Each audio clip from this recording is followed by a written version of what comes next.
Prophethood is a concept that is common to Judaism, Christianity, and Islam.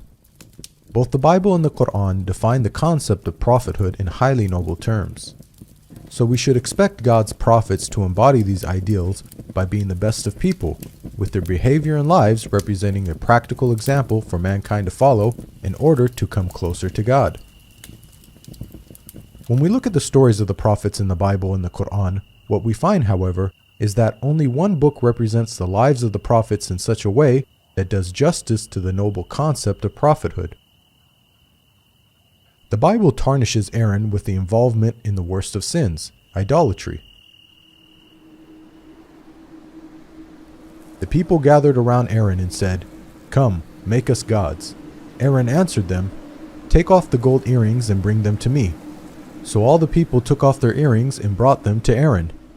He took what they handed him and made it into an idol cast in the shape of a calf.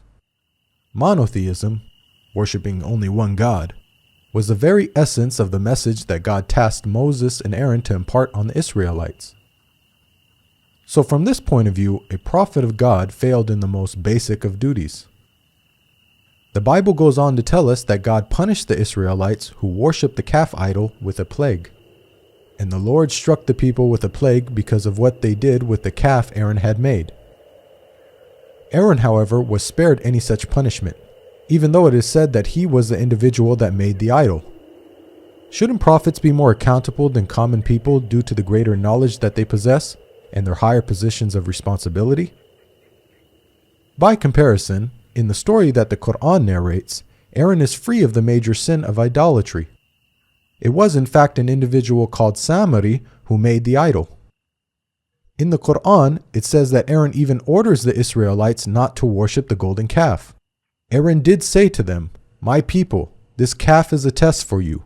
Your Lord is the Lord of mercy, so follow me and obey my orders." We can see that the Quranic account not only presents Aaron in a manner that is befitting of a great prophet of God, but it also does not contain any of the inconsistencies present in the biblical narrative. Prophet David and the accusation of adultery. The Bible relates a story about David in which he is accused of committing some very serious sins.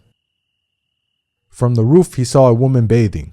The woman was very beautiful, and David sent someone to find out about her. She, Bathsheba, came to him, and he slept with her. Then she went back home. The woman conceived and sent word to David saying, "I am pregnant." Bathsheba was married, and so when David found out she was pregnant with his child, instead of taking responsibility and publicly confessing his sins, he instead compounds his sins by having her husband killed. Perhaps even more strangely, God allegedly struck the child that was born from the adulterous relationship with a lethal illness. But because by doing this you have shown utter contempt for the Lord, the son born to you will die. This contradicts a basic principle of justice laid out in the Bible. Parents are not to be put to death for their children, nor children put to death for their parents. Each will die for their own sin. So according to Old Testament law, it was David and Bathsheba that both deserved death for their sins, not their innocent child. Such stories don't just reflect badly on David, they also portray God as being unjust. The Quran relates a similar story about David. However, unlike the Bible, he does not commit the sins of adultery and murder. Rather, he makes a mistake when judging a dispute between two parties and immediately repents. Then David realized that we had been testing him, so he asked his Lord for forgiveness, fell down on his knees, and repented. We forgave him, i.e., for his misdeed. His reward will be nearness to us, a good place to return to. The Quran not only rejects the accusation of adultery and murder, but it also portrays David in a noble light as someone who takes responsibility and seeks God's forgiveness for the smallest of mistakes. Prophet Noah and the accusation of drunkenness. The Bible tells us that after the great flood, one of the first things Noah did was to plant a vineyard and fall into a state of naked drunkenness. Noah, a man of the soil, proceeded to plant a vineyard. When he drank some of its wine, he became drunk, and they uncovered inside his tent. It is difficult to believe that this great prophet, who had the self-discipline to build a giant ark by hand, would then lose all self-control as soon as he sets foot off the ark. The Bible goes on to tell us that Noah cursed his own grandchildren when he found out that his youngest son, Ham, had informed his siblings about Noah's sorry state. When Noah awoke from his wine and found out what his youngest son, Ham, had done, he said, "Cursed be Canaan, the lowest of slaves he will be to his brothers." One can't help questioning Noah's conduct. Even if cursing was justified, wouldn't it make more sense for Noah to curse Ham rather than Ham's son Canaan, who was an innocent party? The Quran paints a very different picture of Noah. After the waters subsided, Noah inquires about the well-being of his rebellious son who refused to board the ark. It sailed with them on waves like mountains, and Noah called out to his son, who stayed behind, "Come aboard with us, my son. Do not stay with the disbelievers." The waves cut them off from each other, and he was among the drowned. Noah called out to his Lord, saying, "My Lord, my son was one of my family, though your promise is true, and you are the most just of all judges." Again, notice the stark contrast with the biblical portrayal. Rather than getting into a naked, drunken state and cursing innocent family members, the Quran tells us that Noah, a great prophet and leader of men, but also a father, turned to God with sadness for his dead son. Job and his many alleged blasphemies. The story of Job in the Bible is one of a prophet being severely tested. The story begins with God highly praising Job for his righteousness. God says to Satan, "Have you considered my servant Job? There is no one on earth like him. He is blameless and upright, a man who fears God and shuns evil." Satan proceeds to challenge God, stating that the only reason Job is upright is because Job has a good life. Satan predicts that if God were to test Job properly, then Job would curse God. "But now stretch out your hand and strike his flesh and bones, and he will surely curse you to your face." God allows Satan to test Job, and once the trials commence, Job fails to remain patient, and even goes so far as to blaspheme against God numerous times. "Then know that God has wronged me and drawn his net around me. I am innocent, but God denies me justice. It profits a man nothing when he tries to please God." Now, the way the story unfolds is highly problematic. There is the issue of a prophet of God committing blasphemy, one of the worst sins imaginable. Also, the Bible is alluding to Satan knowing more than God in this instance by correctly predicting what would happen.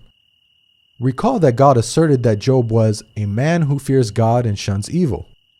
Satan challenged God by predicting that Job would blaspheme, and so Satan has proven God wrong.